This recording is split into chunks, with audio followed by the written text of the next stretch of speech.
So what makes this all a little bit tricky is that there are raspberry bushes mixed in out here. And I am emotionally attached to the raspberry bushes. I don't want them all to die. I love the fresh raspberries.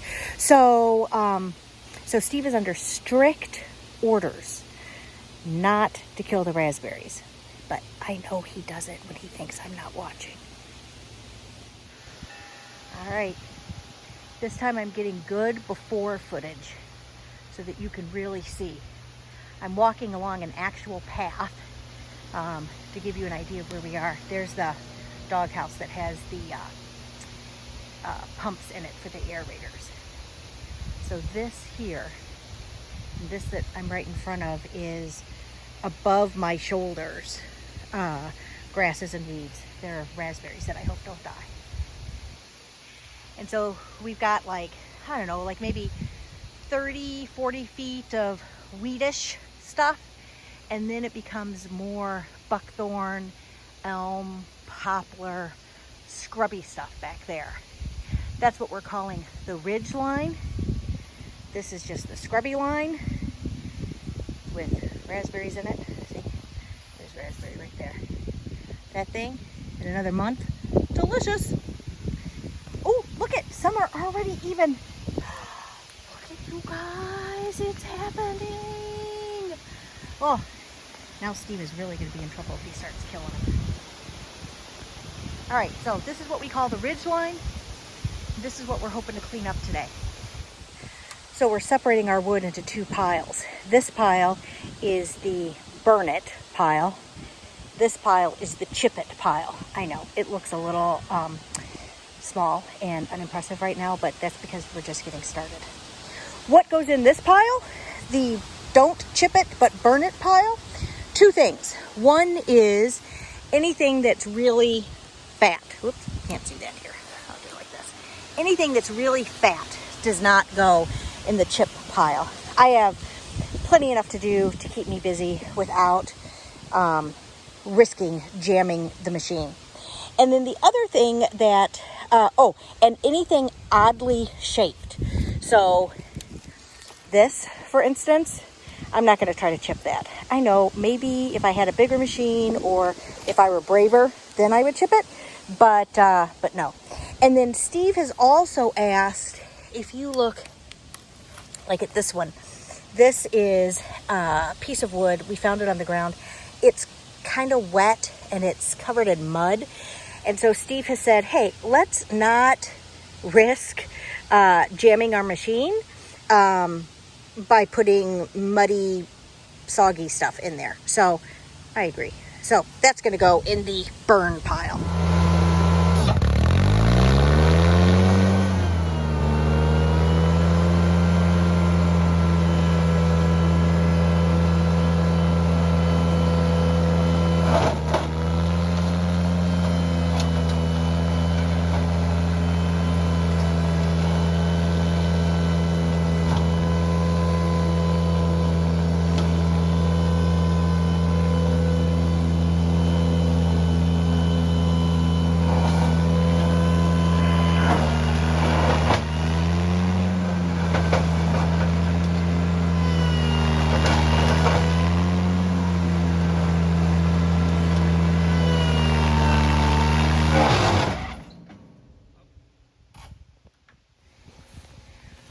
What happened? I missed, so these are previous cut, and I had walked through finding the big diameter stuff, but I missed one that's a good 4 inches. So I stalled the guy. It's, you know, just about this tall, and so it wedged, I'm sure, into the blade. But I'll clear that and then keep moving slowly up.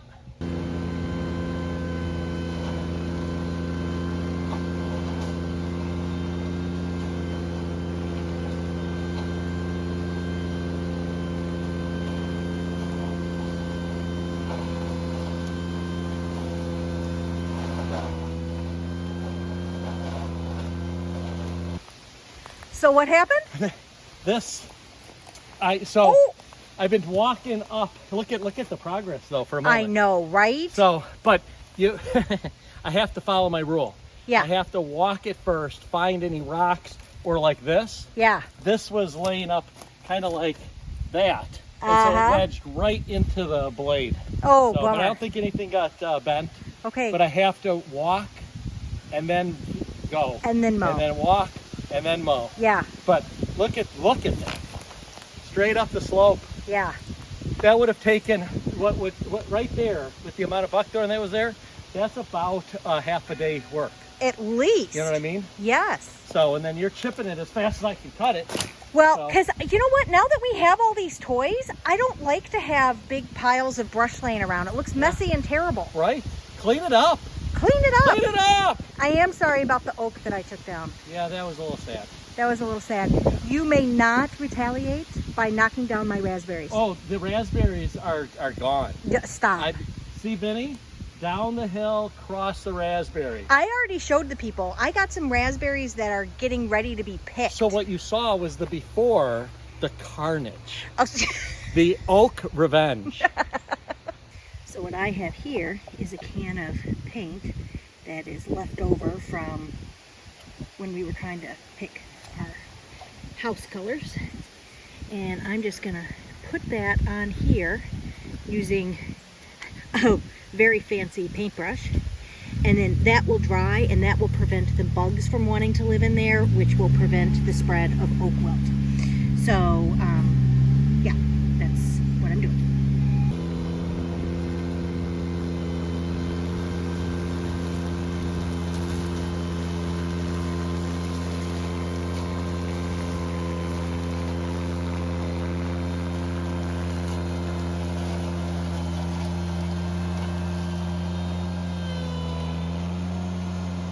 So how happy are you, Stephen? I'm happy. Look at that. What was that maybe a half hour, 20 minutes? I don't know. It was so fun. It felt like 5, right? Yeah, I don't know that was even 20 minutes. Now, it was a good 40 minutes of prep. Yeah. And we've learned that's we need critical. To do that. Yeah, because otherwise you run into issues. We're going to break a belt. And it doesn't take too much to get in there, do some hand-to-hand combat. And then also the hand-to-hand combat, I can dab with the buckthorn. Yeah, so let's herbicide. talk about the dabbing. Come with me. No, we don't need to come with you, come with me. All right, we'll come with her. Okay, good. Yeah. Hey! So see this? Yeah. Yeah, that's going to be spray.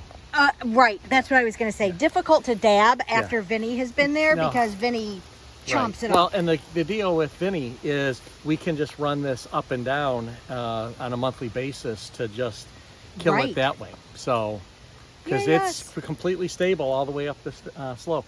I am so happy. Yeah, right? So this is where I started. Do you know what time it is, Steve? Nope. I'll tell you. Not very long. And what an enjoyable job, okay? So can I just say, not only productive, not only does it change the landscape completely, but it was super fun to do. Chippy did get stuck once today, but only because I put in a like 90-degree angle. So there's that. But look at this. So Steve went all the way up to the top of the ridge, and then you can see that's where it gets icky again, coming down the other side. But we have our kids visiting today, and as much fun as working with all the equipment is, we'd rather spend time with our kids. So we're gonna go do that now.